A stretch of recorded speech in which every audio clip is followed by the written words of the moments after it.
ہے کہ نہیں؟ تو عورتوں کو اللہ کا شکر ادا کرنا چاہیے ہر بات کا. شوہر کیسا اے اللہ تیرا شکر ہے، اس لیے کہ شوہر کا مقام و مرتبہ بہت بڑا ہے.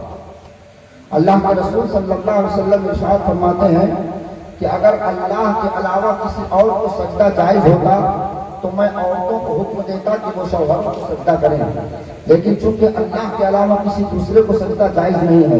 اس لیے عورت اپنے شوہر کو سجدہ نہیں کر سکتی ہے. عورت یا مرد کسی مزار کو بھی سجدہ نہیں کر سکتا ہے، کسی انسان کو سجدہ نہیں کیا جا سکتا ہے. سجدہ صرف اللہ کو ہے، سجدے تعبدی صرف اللہ کو ہے، اور اگر سجدے تعبدی اللہ کے علاوہ کسی کو کیا جائے تو کفر ہے، اور سجدے تعظیمی اگر کیا جائے تو حرام ہے. اللہ کے علاوہ کسی کو سجدہ نہیں ہے، مگر شوہر کا مقام و مرتبہ بہت بلند ہے. شوہر کا مقام و مرتبہ اتنا بلند ہے کہ نبی پاک صلی اللہ علیہ وسلم نے بیان فرما دیا. عزیزان گرامی وقار، ایک شوہر ہوتا ہے جو اپنی عورت کا سچا کمخوان ہوتا ہے، جو اپنی عورت کا ساتھ نبھانے والا ہوتا ہے، جو بڑھاپے کے عالم میں جب چہرے پر چھریاں پڑ جاتی ہیں، جب حسن غائب ہو جاتا ہے، جب ہڈیاں کمزور ہو جاتی ہیں، جب گلے میں کھالیں جھٹک جاتی ہے، تب بھی شوہر ساتھ نبھاتا ہے، تب بھی شوہر وفائیں کرتا ہے، تب بھی شوہر وفاداری کرتا ہے. بیٹیاں ساتھ چھوڑ دیتی ہیں، بیٹے ساتھ چھوڑ کر کے چلے جاتے ہیں، رشتے دار ساتھ چھوڑ دیتے ہیں، مگر جب تک شوہر زندہ رہتا ہے وہ اپنی عورت کا ساتھ نہیں چھوڑتا ہے. بیماری میں بھی ساتھ دیتا ہے، زندگی بھر کما کر کے کھلاتا ہے، جوانی اپنی دھوپ میں جلا دیتا ہے، بڑھاپے کی دہلیز کو پہنچ جاتا ہے، مگر کبھی احسان نہیں جتلاتا ہے، کبھی حساب نہیں بتاتا ہے، کبھی یہ نہیں کہتا ہے کہ میں نے تمہیں کما کر کے کھلایا ہے، کبھی یہ نہیں کہتا ہے کہ میں نے تمہیں کپڑے پہنائے ہیں، اس لیے کہ وہ سمجھتا ہے یہ میری ذمہ داری ہے، یہ میرے پر فرض ہے، کما کر کے کھلانا یہ میرا اپنا ذمہ ہے. اللہ نے مجھے اس لیے بنایا ہے، میں مرد ہوں، اس لیے کما کر کے کھلانا میری ذمہ داری ہے. بڑھاپے تک کما کر کے کھلاتا ہے، جب تک ہاتھ پیر چلتے ہیں تب تک کماتا ہے، مگر کبھی نہیں کہتا ہے کہ میں نے تم پر احسان کیا ہے. مگر دوسری طرف عورت ہر موقع پر بنا دیتی ہے کہ میں نہ ہو تو کیا کرتا، ارے کیا کرتا، تو نہ ہو تو کسی اور سے نکاح کر لیتا، تو نہ ہوتی تو کسی اور سے نکاح کر لیتا. زیادہ ہوا میں اڑنے کی ضرورت نہیں ہے. احسان مانو اس شوہر کا جس نے زندگی بھر تمہارے نام و نفقہ کی ذمہ داری دی. آج کل موبائلوں کی وجہ سے گھر برباد ہو رہے ہیں، بہنوں کا گھر برباد کر رہی ہیں، ماں اپنی بیٹی کا گھر برباد کر رہی ہے. تھکا ہارا شوہر کھیت سے کھلیان سے آیا ہے، دھان لگا کر کے ہل جوت کر کے آیا ہے،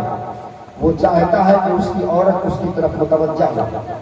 اس سے پیار سے بات کرے، اس کے پاس بیٹھے. لیکن عورت ہے کہ کان میں پھول لگائے ہیں، دوپٹہ میں لپیٹے، اور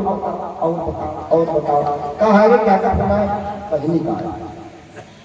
کیا ضرورت ہے بہن سے بات کرنے کی جب شوہر گھر میں تمہیں تک رہے، جب شوہر کام پہ تھا تب بات کر لیتی، اور پھر تمہیں ضرورت کیا ہے کان میں پھول لگا کر کے پورے گاؤں کی خبر لینے کی. چچا کی بٹیا کا کیا حال ہے، فلانے کے بتاؤ کا کیا حال ہے، ٹھکانے کے بڑی اماں کا ساتھی لڑائی کہے کہ ہو گئی، وہ بمبئی سے کہے بھاگ آوا ہے، وہ بیمار کا ساتھ ہوتا ہے. تمہیں کیا ضرورت ہے؟ اگر تم نے فون بھی کیا ہے تو السلام علیکم، تم کیسی ہو، اللہ ابا کیسے ہیں، گھر میں سب خیریت ہے، چلو ٹھیک ہے رکھ دو، میرا آدمی آ گیا ہے، فرصت میں پھر کبھی بات کروں. السلام کرنے میں کیا جاتا ہے. لیکن نہیں، اگر شوہر کرتے گھر تیرے فون تو میں تو دیکھے نہیں جاتا ہے. میں اپنی بہنی سے بات کر رہا ہوں تو گھر پہلے جلن ہو لگا، پہلے جلن ہو لگا تھی، نہیں دیکھ جاتا ہے. اب اگر کوئی ایڑا قسم کا شوہر ہوتا ہے تو وہ اٹھاتا ہے بیلٹ اور دو چار جما دیتا ہے کیلے پہ، اور کوئی شریف ہوتا ہے تو بیچارہ غصہ ہو کر گھر سے باہر نکل جاتا ہے. دن بھر کھیت میں چلا تھا، اب گھر کے باہر بیٹھ کر کچھ ہو رہا. اس لیے بے وقوف نہ بنو. جب گھر میں شوہر ہو تو بات نہ کیا کرو، شوہر سے بات کرو. اگر گھر میں ساس سسر ہو، دیور ایک نندے ہوں اور فرصت کے لمحات ہوں تو ان کے پاس بیٹھ کر کے باتیں کرو. دیکھو ساس کیا کہتی ہے، نندوں کی فکر کیا ہے، دیور سوچ کیا رہا ہے، گھر کے بچے کیا سوچ رہے ہیں، ایسا نہ ہو کہ سب بیٹھے ہو دسترخوان پر اور انتظار کر رہے ہو کہ بہو بھی آئے، بیٹھے ساتھ میں باتیں کرے اور تم موبائل اٹھاؤ، گھسو، دروازہ بند کرو اور پھر فون لگاؤ، ہلو ہلو ہلو ہلو۔ اس سے گھر بگڑتے ہیں، پھر ساس کی ذہن میں فکور پیدا ہوتا ہے، پھر نندوں کو بدگمانی ہوتی ہے، پھر دیوریں طرح طرح کی بات کرتے ہیں کہ آخر کیا بات، بھابھی کیسے بات کرتا ہے، گھر بگڑا۔ تمہیں اپنے گھر میں بات کرتی ہو، شوہر کے پاس بیٹھ کے بات کرو، شوہر کو راضی کر کے بات کرو نا کہ آپ لگائیے ہماری بہن کو تھوڑا سا بات کرنا، اماں کو ہماری کو لگائیے، آپ کی بھی تو ساس ہیں، آپ بھی تو سلام کریے، ہمیں بھی خیریت معلوم کرنی ہے، تبھی گھر میں بگڑیں گے۔ گھر اس وقت بگڑتے ہیں جب سسرال والے چاہ رہے ہو کہ تم آؤ، بیٹھو، کام کرو، جھاڑو لگاؤ، برتن مانگو، اور تم موبائل لے کر کے بالکنی میں کھڑی رہو گھنٹوں، اگرچہ تم اپنی اپنی سے بات کر رہی ہو، اگرچہ تم اپنی ماں سے بات کر رہی ہو، مگر گھر بگڑا جا رہا ہے۔ آج ہزاروں سینکڑوں کیس ایسے پڑے ہیں صرف موبائل کی وجہ سے، اور مائکے میں ہے، شوہر اپنے گھر میں ہے، نہ وہ لینے آ رہا ہے نہ یہ اپنے گھر سے جا رہا ہے، صرف موبائلوں کی وجہ سے۔ لہذا اپنے گھر پر بات، عقل سے کام، سمجھ سے کام۔ عجیب لوگ ہیں، کہتے ہیں لڑکیاں ہماری پڑھی لکھی ہیں، ہم کہتے ہیں بھاڑ میں جائیں ایسے پڑھائی اور لکھائی، ہماری وہ مائیں بہتر تھی جو پڑھی لکھی نہیں، انہوں نے قانون کی کوئی کتاب نہیں پڑھی تھی، امور خانہ داری کی کوئی کتاب انہوں نے ختم نہیں کی تھی، حقوق عباد اور حقوق اللہ سے متعلق انہوں نے کوئی کورس نہیں کیا تھا، مگر وہ خوب جانتی تھی کہ گھر کیسے چلانا ہے، وہ خوب جانتی تھی بچوں کو کیسے پالنا ہے، وہ خوب جانتی تھی بڑوں کا احترام کیسے کرنا ہے، وہ خوب جانتی تھی ساس سسر کے ساتھ کیسے رہنا ہے، وہ خوب جانتی تھی پڑوسیوں کی عزت کیسے کرنا ہے، وہ خوب جانتی تھی مائکے کی عزت کیسے برقرار رکھنی ہے۔ آج ہم نے ڈگریاں تو دلا دی اپنی بیٹیوں کو، تعلیم تو دلا دی اپنی بیٹیوں کو، پڑھا تو دیا اپنی بیٹیوں کو، لیکن یہ بتانا بھول گئے کہ گھر کیسے چلتا ہے، تربیت کیسی ہوتی ہے، کچن کیسے سنبھالا جاتا ہے، بچوں کو تربیت کیسی ہوتی ہے۔ اتنا بگڑ گئی، اتنا بے وقوف ہو گئی کہ 4 سال کا بچہ اماں اماں اماں کر رہا ہے، اماں موبائل میں سیریل دیکھ رہی ہے، وہ لڑکا اماں کا دوپٹہ پکڑ کے پیچھے پیچھے بھیج رہا ہے، اور اماں فلم دیکھ کر کے ناچ رہی ہے، بچے کو جھنجھوڑ رہی ہے، جب باہر کبھی 5 روپیہ دے کر کے بھگا رہی ہے، جاؤ باہر کھیلو، بسکٹ لے کر کے کھا لینا، تھوڑی دیر بعد آنا، تمہیں معلوم نہیں ہے تم لڑکے کو بھگا نہیں رہی ہو، اس کی تربیت کر رہی ہو، اسے سکھا رہی ہو، اسے بتا رہی ہو کہ بیٹا جب بڑے ہو جانا اور کوئی بیماری کے بستر پر ہو اور تم سے پانی مانگے تو پانی مت دینا، موبائل چلاتے رہنا، اگر ہم تم سے دوائیں مانگے تو دوا لانے مت جانا، 100 کا نوٹ ہماری طرف پھینکنا، کہتے تم منگا لو دوا، ہم موبائل چلا رہے ہیں، آپ بچوں کی پرورش کر رہی ہے۔ یاد رکھو، اگر آج تم اپنے بچوں کو وقت نہیں دیتی ہو، اگر آج تم اپنے بچوں کو ٹائم نہیں دیتی ہو، اگر آج تم اپنے بچوں سے باتیں نہیں کرتی ہو، اگر آج تم اپنے بچوں کے ساتھ کھیلتی نہیں ہو، اگر آج تم اپنے بچوں کے پاس بیٹھ کر کے انہیں پڑھاتی نہیں ہو، تو کل جوان ہونے کے بعد وہ بھی تمہارے پاس نہیں بیٹھیں گے، وہ بھی موبائل چلائیں گے اور تمہارے پاس سے نکل جائیں گے، فون کال میں لگائیں گے اور گزر جائیں گے، تم چلاتے رہو گے نہیں سنیں گے، صرف موبائل پہ ان کی توجہ ہوگی۔ جوان ہونے کے بعد بیٹے ماں باپ کو روٹیاں نہیں دیتے ہیں، ماں باپ کی تربیت ہوتی ہے جو بڑھاپے میں روٹی کھلاتی ہے اور روٹی چھنوا لیتی ہے۔ اس لیے اپنے بچوں کو ٹائم دو، خاص کر شام میں، مغرب سے عشاء کے بیچ ان سے باتیں کرو، ان کے پاس بیٹھو، انہیں کچھ سکھاؤ، انہیں کچھ بتاؤ۔ وہ پرانی دادیاں ہی ٹھیک تھیں جو ناتیوں کو لے کر کے مطلب بعد سے بستر پہ لیٹ جاتی تھی اور کہتی تھی آؤ لالا کوئی کہانی سنایا، لالا تمہارے تو بڑے ابو ہے، تم بڑے ہاتھ ہے، جب کہیں نکل گئی تو آپ کی چچا ہے، تو آپ کے پھپھو ہیں، یہ ہیں وہ ہیں۔ وہ بچوں کو کہانیاں سنا سنا کر کے بتا دیتی تھی کہ چچا کا ادب کیا جاتا ہے، بڑے ابا کا احترام کیا جاتا ہے، پھپھوؤں سے سلام کیا جاتا ہے۔ لیکن آج کی مائیں ہیں، ذرا سا لڑکا رویا اور لیا گود میں، چلو لیٹو تم کو سلا دیں، یہ لو موبائل، لو کارٹون دیکھو، دیکھتے دیکھتے سو جاتے۔ وہ بڑے ہو گئے، انہیں پتہ ہی نہیں چلا ہے کہ چچا کہاں ہے، بڑے ابا کہاں ہے، پھپھو کو آئے، کچھ پتہ ہی نہیں چلتا ہے، ہائے موبائل ہائے موبائل ہائے موبائل ہائے موبائل۔ ہوش میں نہ لو، بچوں سے باتیں کرو،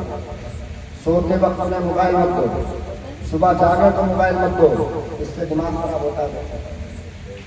آنکھیں کمزور ہوتی ہیں بچوں کی۔ نئی نسل آج جو چشمے لگا رہی ہے نا، اس میں موبائل کا بہت بڑا اثر ہے۔ پڑھنے میں دماغ نہیں رکھتا ہے، جن بچوں کو موبائل کی لت لگ جاتی ہے، بغیر موبائل کے وہ کھانا نہیں کھاتا، صحت خراب ہوتی ہے ان کی، اور تم پیار کے چکر میں ان کے ساتھ ظلم کرتے ہو۔ روتے ہیں رونے دو، جھگڑتے ہیں جھگڑنے دو، مستی کرتے ہیں کرنے دو، بچے ہیں، لیکن ان سے ان کا بچپن موبائل دے کر کے بچے۔ یہ وہ باتیں ہیں جو ہر آدمی آپ کو نہیں بتاتا۔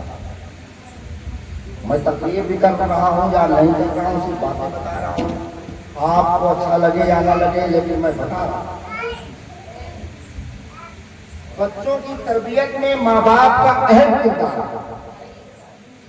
سب سے پہلی درسگاہ کہا گیا ہے ماں کی گود۔ بچہ بچپن سے سیکھتا ہے، ماں کی گود سے سیکھتا ہے۔ آج لوگ سوال کرتے ہیں کہ بچوں کی تربیت کس عمر سے کرنا چاہیے؟ کوئی کہتا ہے جب بچہ 3 سال کا ہو جائے تو اس کی تربیت کرو، کوئی کہتا ہے جب بچہ 4 سال کا ہو جائے تو اس کو اسکول میں ڈالو، کوئی کہتا ہے جب 7 سال کا ہو جائے تب اس کی تربیت کرو۔ لیکن آؤ دیکھو، تاریخ میں ایک بات ہے، تاریخ میں ایک واقعہ ایسا ہے جس سے پتہ چلتا ہے کہ تربیت کب سے کی جانی چاہیے۔ سلطان صلاح الدین ایوبی کا باپ ہے اور سلطان صلاح الدین ایوبی کی ماں ہے، ابھی شادی نہیں ہوئی ہے، ابھی رشتہ نہیں ہوا ہے۔ شہر کے قاضی نے سلطان صلاح الدین ایوبی کی ماں سے ایک مرتبہ کہا کہ بیٹی میں چاہتا ہوں کہ تم نکاح کر لو۔ کہا میں نکاح کس سے کروں؟ میری پسند کا کوئی لڑکا ہی نظر نہیں آتا ہے۔ اللہ اکبر۔ قاضی نے کہا کیسا لڑکا چاہیے؟ اس عورت نے کہا مجھے ایک ایسا لڑکا چاہیے جو میرا ہاتھ پکڑ کے مجھے جنت تک لے جائے اور جس کے نطفے سے ایک ایسا بیٹا پیدا ہو جو بیت المقدس کو جا کر کے فتح کرے اور قبلے اول کو آزاد کرائے۔ اللہ اکبر۔ یہ ایک کنواری لڑکی کا سب جواب ہے۔ قاضی حیران ہے، ایسا لڑکا کہاں سے تلاشے جو تمہارا ہاتھ پکڑ کر کے تمہیں جنت میں لے جائے اور تمہارے اس کے نطفے سے ایک ایسا لڑکا پیدا ہو جو قبلے اول کو آزاد کرائے۔ کچھ دنوں کے بعد ایک صاحب آئے، وہ سلطان صلاح الدین ایوبی کے بعد تھے، قاضی کے دربار میں بیٹھے تھے اور قاضی صاحب سے انہوں نے کہا کہ کچھ بات اور تبادلہ خیال کرنے کے بعد قاضی صاحب نے ان سے کہا کہ جناب آپ رشتہ کیوں نہیں کر لیتے ہیں؟ آپ نے ابھی تک نکاح کیوں نہیں کیا ہے؟ وہ کہتے ہیں کیا بتاؤں قاضی صاحب، مجھے کوئی لڑکی ایسی نہیں ملی ہے جس سے میں نکاح کر سکوں۔ اتفاق سے وہ لڑکی بھی وہاں دربار میں پردے میں موجود تھی جس نے یہ کہا کہ مجھے ایسا شوہر چاہیے جو میرا ہاتھ پکڑ کر کے جنت تک لے جائے۔ وہ لڑکی بھی پردے میں موجود ہے اور ادھر جوان کہتا ہے قاضی صاحب مجھے ایک ایسی لڑکی چاہیے جو میرا ہاتھ پکڑ کر کے مجھے جنت میں لے جائے اور جو میرے نطفے سے ایک ایسے بیٹے کی ماں بنے جو قبلے اول کو آزاد کرانے والا ہو۔ اللہ اکبر۔ قاضی کی آنکھیں پھٹ گئی، حیرانی کے عالم میں قاضی صاحب دور ہوئے تو وہی سوال ہے، وہی انداز ہے، وہی نظریہ ہے جو اس لڑکی کا ہے،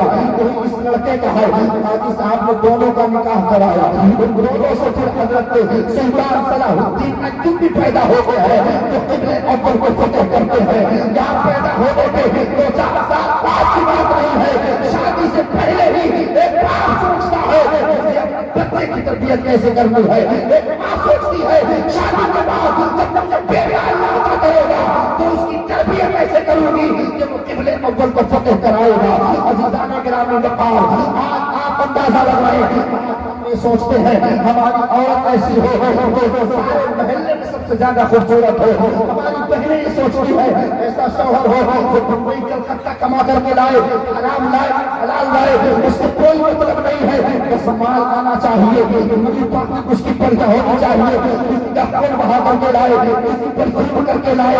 سود لے کر کے آئے، رشوت لے کر کے آئے،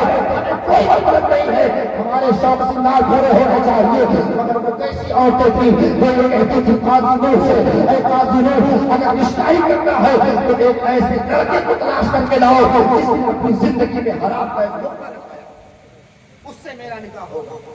عزیزان گرامی وقار بات بہت آگے بڑھی جا رہی ہے. میں پہنچا یہاں تھا کہ اللہ کے رسول صلی اللہ علیہ وسلم نے جب نبوت و رسالت کا اعلان کیا تو سب سے پہلے حضرت خدیجہ رضی اللہ تعالیٰ عنہ اور ایمان لائی، اور اس طرح ایمان لائی کہ انہوں نے شک و شبہ یا کچھ پیش نہیں کیا. حضرت ابوبکر صدیق ایمان لے آئے، نبی رحمت صلی اللہ علیہ وسلم کے دوست ہیں حضرت علی ایمان لے آئے، حضرت زید بن حارثہ ایمان لے آئے. یعنی جو نبی کے جتنا قریب تھا وہ اتنا ہی پہلے ایمان لایا. پھر آقا کائنات صلی اللہ علیہ وسلم کو ستایا گیا. نبی رحمت صلی اللہ علیہ وسلم کے گلے پر کبھی چادر ڈال کر کے پھانسی لگانے کی کوشش کی گئی، کبھی آقا کائنات صلی اللہ علیہ وسلم کو جس میں اقدس پر اونٹ کی اور ڈالی گئی، کبھی نبی رحمت صلی اللہ علیہ وسلم کا سوشل بائیکاٹ کیا گیا اور 3 سال تک شیخ ابی طالب میں قید رہے. کبھی مصطفیٰ جان رحمت کے گھر کا گھیراؤ کیا گیا، کبھی آقا کائنات کے دیوانوں کو سنبھالا گیا، کبھی حضرت بلال کو گرم ریت پر گھسیٹ کر کے سینے پر پتھر رکھا گیا، کبھی حضرت خباب کو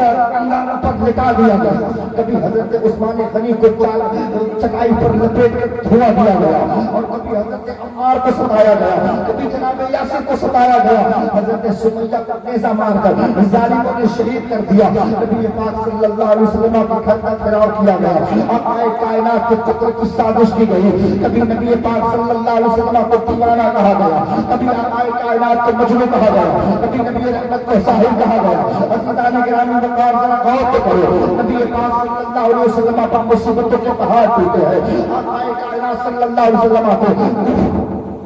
کفار نے ستانا شروع کیا ہے. نبی رحمت صلی اللہ علیہ وسلم صبر سے کام لے رہے ہیں، تحمل سے کام لے رہے ہیں، یہاں تک کہ جب مکے والوں نے ظلم و ستم کی انتہا کر دی اور آقا کائنات صلی اللہ علیہ وسلم نے مکے سے باہر نکل کر کے دعوت و تبلیغ کا کام کرنا چاہا تو طائف کے میدان کا انتخاب کیا، طائف کا انتخاب کیا. نبی رحمت صلی اللہ علیہ وسلم طائف کے میدان میں گئے. ہونا یہ چاہیے تھا کہ طائف والے آقا کائنات کی دعوت لبیک کہتے، نبی پاک کا کلمہ پڑھ کر کے ایمان لے آتے، آقا کائنات کو رسول مان لیتے. مگر طائف والوں نے ایسا نہیں کیا، بلکہ طائف والوں نے نبی رحمت صلی اللہ علیہ وسلم کے پیچھے چند لوٹوں کو لگا دیا جو آقا کائنات پر پتھر برسا رہے تھے. نبی رحمت صلی اللہ علیہ وسلم پر پتھروں کی بارش ہے اور سارا جسم آقا کا لہو لہان ہے. نبی رحمت صلی اللہ علیہ وسلم کے جسم اقدر سے خون بہ رہا ہے. آقا کائنات کے نعلین مبارک کا خون بہ گیا ہے.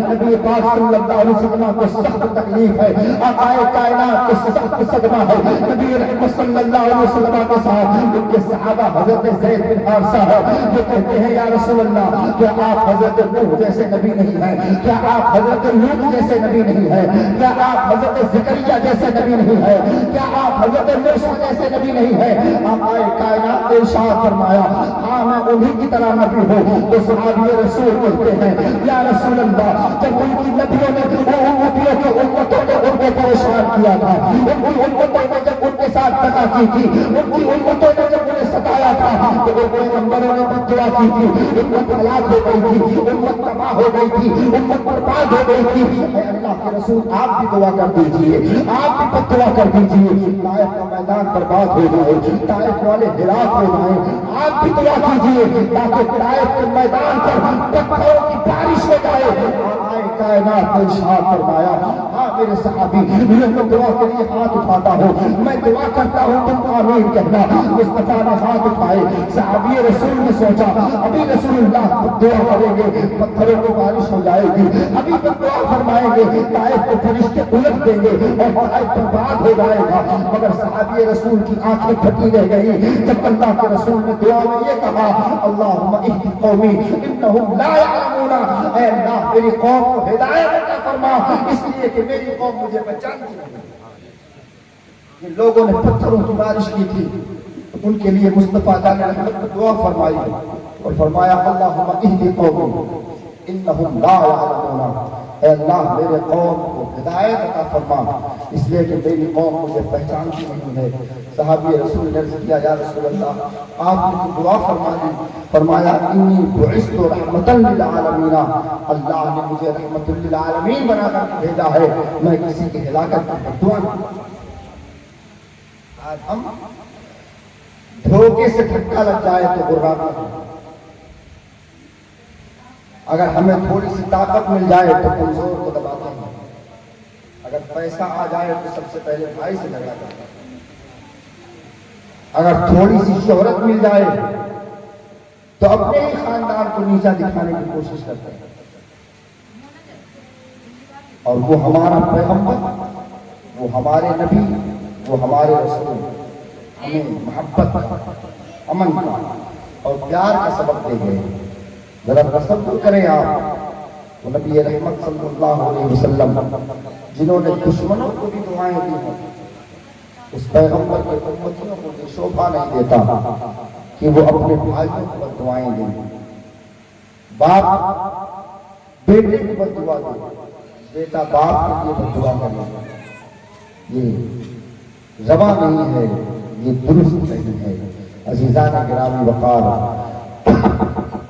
اس پیغمبر نے ہر طرح کی قربانی دے کر کے قیامت تک کے لیے اسلام کو زندہ اور جاوید ہے۔ اب اسلام تم سے قربانیاں نہیں مانگتا، ہاں مگر اسلام تم سے عمل کا مطالبہ کرتا۔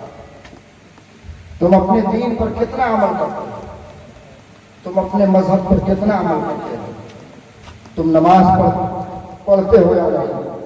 رمضان آتا ہے تو روزہ رکھتے ہو یا نہیں؟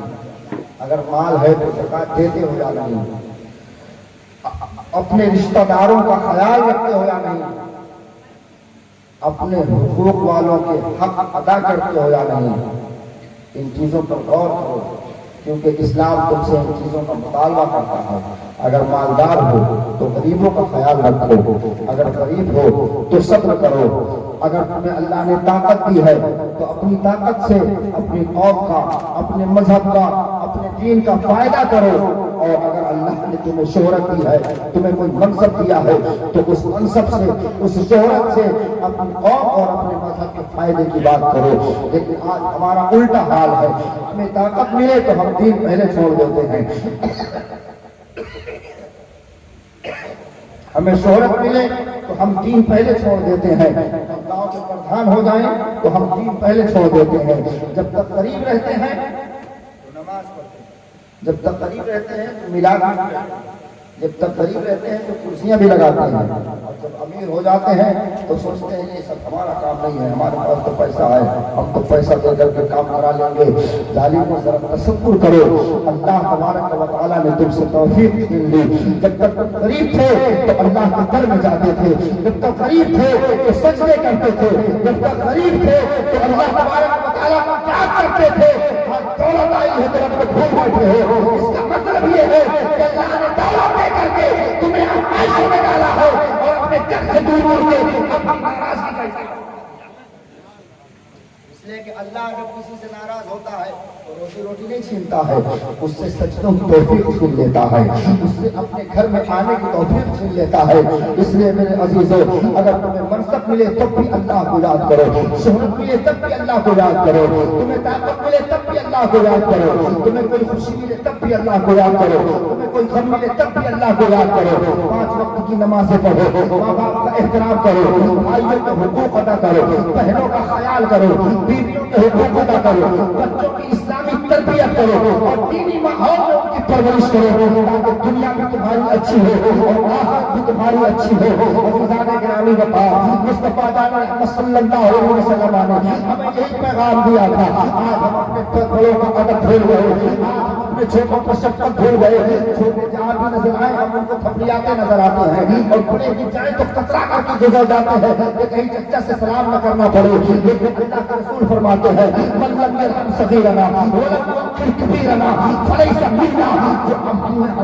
جو چھوٹوں پر رحم نہ کرے اور بڑوں کا ادب نہ کرے وہ ہم میں سے نہیں ہے۔ آج ہم اپنے ماں باپ پر گھراتے نظر آتے ہیں اور ماں باپ کو تنگناتے ہوئے جواب دیتے نظر آتے ہیں، جبکہ اللہ فرماتا ہے ولا تقل لهما اف ولا تنهرهما وقل لهما قولا کریما، اپنے ماں باپ سے اف تک نہ کرو، اور جب بات کرو تو نہایت نرمی سے بات کرو، ماں باپ کو ستاؤ نہیں بلکہ ماں باپ کی خدمت کر کے جنت کماؤ، اس لیے کہ مصطفیٰ فرماتے ہیں کہ جس شخص کو ماں باپ کا بڑھاپا ملے، بڑھاپے کے عالم میں دونوں ملے یا دونوں میں سے کوئی ایک ملے اور ان کی خدمت کر کے بیٹا جنت نہ کما لے تو برباد ہو جائے، وہ ہلاک ہو جائے۔ آپ اندازہ لگائیے ماں باپ کا ادب و احترام کیا ہے۔ عزیزان گرامی وقار، اللہ کے رسول صلی اللہ علیہ وسلم ارشاد فرماتے ہیں کہ بھائیوں کے حقوق ادا کرو، اس لیے کہ جو کسی کا حق کھا کر کے مر گیا اللہ قیامت میں اس وقت تک نہیں معاف کرے گا جب تک کہ اہل حق نہ معاف کر دے۔ عزیزان گرامی وقار، کل میدان قیامت میں ایک ایسا شخص لایا جائے گا جس کے پاس نیکیاں بہت سی ہوگی، مگر پھر جب اس کا حساب ہوگا تو کہیں وہ بھائی کا حق آیا ہوگا، کچھ نیکیاں بھائی کو دے دی جائیں گی، کہیں بہن کو ستایا ہوگا، کچھ نیکیاں بہن کو دے دی جائیں گی، کہیں پڑوسیوں سے جھگڑا کیا ہوگا، کچھ نیکیاں پڑوسیوں کو دے دی جائیں گی، یہاں تک کہ اس کی ساری نیکیاں حق دبانے کی وجہ سے بات کی جائے گی اور اس کے پاس کچھ نہ بچے گا، یہاں تک کہ اس کو جہنم میں ڈال دیا جائے گا۔ اس لیے میرے عزیزوں اور میرے دوستوں بزرگوں، اسلام کے دامن کرم میں آؤ اور اسلامی شریعت کے احکام پر عمل کرو۔ اسلام نے شراب کو حرام کیا ہے، شراب کو چھوڑ دو، جوا کو حرام کیا ہے، جوا کو چھوڑ دو۔ اسلام نے جو ہے سود کو حرام کیا ہے، آپ سود کو چھوڑ دو۔ قرآن کہتا ہے احل اللہ البیع وحرم الربا، اللہ نے خرید و فروخت کو جائز قرار دیا ہے اور سود اور پیاز کو حرام فرمایا ہے، اس لیے اس کے قریب مت جاؤ، اس لیے کہ جو سود کے قریب جائے گا کل قیامت کے دن خون اور پیپ اسے پلایا جائے گا اور سخت جہنم کا عذاب اسے دیا جائے گا، وہاں کوئی کسی کا نہ ہوگا، وہاں کوئی کسی کے کام نہ آئے گا۔ دنیا میں لوگ ایک دوسرے کے کام آتے ہیں، دنیا میں لوگ ایک دوسرے کا سہارا بنتے ہیں، دنیا کا سسٹم تو یہ ہے کہ بھائی بھائی کے کام آتا ہے۔ آپ نے دیکھا ہوگا جب بچے آپس میں ایک دوسرے سے لڑتے ہیں اور کوئی لڑکا ہارنے لگتا ہے، کوئی لڑکا کمزور پڑتا ہے تو پھر وہ کہتا ہے کہ رک جانا نہیں، ابھی میں اپنے بھائی کو بلا کر کے لاتا ہوں، ابھی بتاتا ہوں، تو نہیں جانتا ہے میرا بھائی کون ہے، تو نہیں جانتا ہے میں کس کا بھائی ہوں، ابھی بھائی کو بلا کر کے لاتا ہوں، دوڑا ہوا جاتا ہے، بھیا فلاں نے مجھے مارا ہے، بھیا فلاں نے مجھے دھکا دیا ہے، اور پھر بھائی آتا ہے کبھی جگہ پر نکل کر، کبھی گلی محلے میں نکل کر، کبھی بازار میں نکل کر، خبردار اگر میرے چھوٹے بھائی کو کسی نے آنکھ اٹھا کر کے دیکھا اس کی آنکھ نکال لوں گا، میرے چھوٹے بھائی کو کسی نے مارا تو میں اس سے بدلا لوں گا۔ ایک بھائی بھائی کا سہارا بنتا ہے، ایک بھائی بھائی کے کام آتا ہے، اور پھر کوئی ایسا موڑ آتا ہے کہ بھائی بھائی کے کام نہیں آتا ہے تو پھر ماں کا سہارا لیا جاتا ہے۔ کبھی 20-22 سال کی عمر میں پہنچ کر جب بڑا بھائی بگڑتا نظر آتا ہے تو شراب پینے لگتا ہے، گانجا پینے لگتا ہے، سگریٹ اور بیڑی کرتا ہے، تمباکو اور گٹکے کھاتا ہے، تو چھوٹا بھائی ماں کے پاس آتا ہے، اما بھیا کو سمجھا لو، بھیا بگڑتے جا رہے ہیں، بھیا برباد ہوتے جا رہے ہیں، بھیا کی سوسائٹی بگڑ رہی ہے، ماں بھیا کو سمجھاؤ، بھیا ایسا کر رہے ہیں، بھیا ویسا کر رہے ہیں، پھر ماں کام آتی ہے، میرے لال ایسا مت کرو، میرے بیٹے ایسا مت کرو، یہ تمہاری صحت کے لیے نقصان ہے، یہ تمہاری صحت کے لیے نقصان ہے۔ اس کا الٹا بھی کبھی ہوتا ہے، کبھی بھائی بھائی سے شرماتا ہے، جوانی کے عالم میں جب ایک دوسرے کی ذمہ داریاں ایک دوسرے کے کندھوں پر پڑ جاتی ہے تو پھر کبھی چھوٹا بھائی ماں سے کہتا ہے بھیا سے کہو کہ ہمیں 5000 روپیہ دے دو، مجھے کہنے میں شرم آتی ہے، تو پھر کبھی ماں سہارا بنتی ہے، کبھی ماں مدد کرتی ہے، کبھی ماں پیسے دلاتی ہے، اور ایک موڑ ایسا بھی آتا ہے جب ماں بھی کام نہیں آتی ہے تو پھر باپ کام آتا ہے، پھر کبھی بچے ماں کا دامن پکڑتے ہیں، ذرا ابا سے کہو کہ ہمارے لیے یہ چیز لا دیں، اما ابا سے کہہ دو کہ ہمیں موٹر سائیکل دلا دیں، اب بیٹے کی ہمت نہیں پڑ رہی ہے کہ باپ سے کہے، بیٹے کی ہمت نہیں پڑ رہی ہے کہ باپ سے فرمائش کرے تو پھر جو ہے ماں سے کہتا ہے باپ سے کہو، تو کبھی بھائی بھائی کے کام آتا ہے، کبھی ماں بیٹے کے کام آتی ہے، کبھی باپ بیٹے کے کام آتا ہے، اور زندگی کا ایک ایسا موڑ آتا ہے جب کام کے لیے، سہارے کے لیے، مدد کے لیے نہ ماں کی ضرورت ہوتی ہے، نہ باپ کی ضرورت ہوتی ہے، نہ بھائی کی ضرورت ہوتی ہے، جوان ہو گیا ہے، جوانی کے تنتنے ہیں، جوانی کی امنگیں ہیں،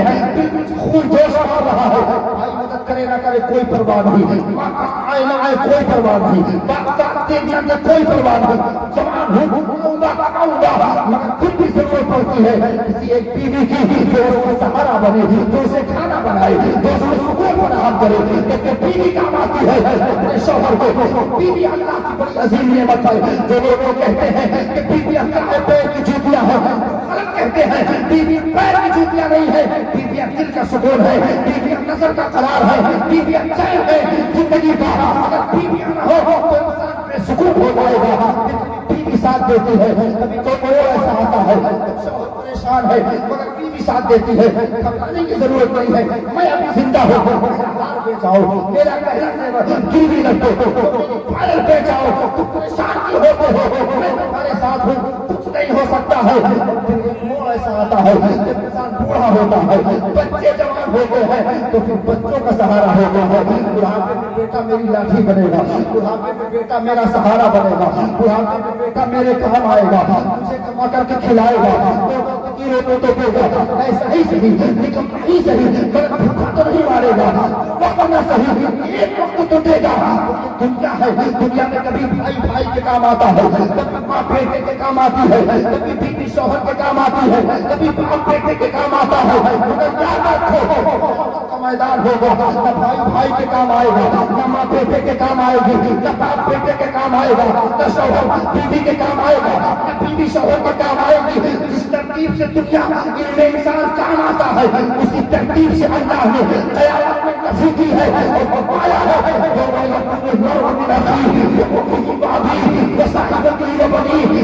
قیامت کے میدان میں بھائی بھائی سے بھاگے گا، ماں بیٹے سے بھاگے گی، بیٹا باپ سے بھاگے گا، شوہر بیوی سے بھاگے گا، بیوی شوہر سے بھاگے گا، باپ بیوی شوہر سے بھاگے گی، وہاں کوئی کام نہ آئے گا، کوئی انسان حال نہ ہوگا، نہ بھائی بھائی کے کام آ سکے گا، نہ بیوی شوہر کو نیکی دے گی، نہ شوہر بیوی کو پہچانے گا، نہ ماں بیٹے کو بچائے گی، نہ بیٹا باپ کو بچائے گا، نہ باپ اپنے بیٹے کے کام آئے گا، نہ بیٹا باپ کے کام آئے گا، وہاں کوئی کسی کے کام نہ آئے گا، وہاں کوئی کسی کا سہارا نہ بنے گا، نفسی نفسی کا عالم ہوگا۔ انبیاء بھی اس حدیث قیدی کا نعرہ لگا رہے ہیں، ان پر جائے گی آدم کے پاس، آدم تم پہلے انسان ہو، تم قبل بشر ہو، سب سے پہلے انسان ہو، یہاں موجود ساری مخلوق تمہاری ہی اولاد ہے، آج تم کچھ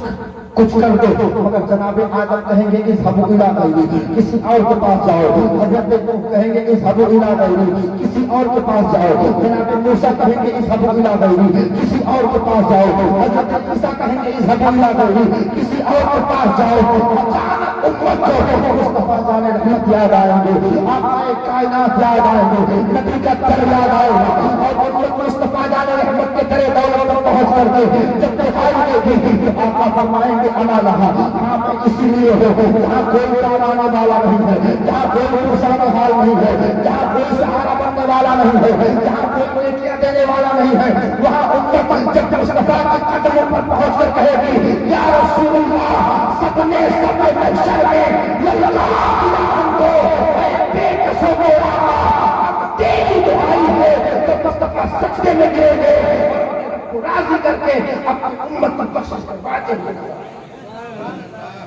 وہ پیغمبر جو قبر میں کام آئے گا، وہ پیغمبر جو آخرت میں کام آئے گا، وہ پیغمبر جو صراط میں کام آئے گا، وہ پیغمبر جو میزان میں کام آئے گا، وہ پیغمبر جو جہنم سے نکال کر جنت تک لے جائے گا۔ آج اس پیغمبر سے وعدہ وفائی کرو،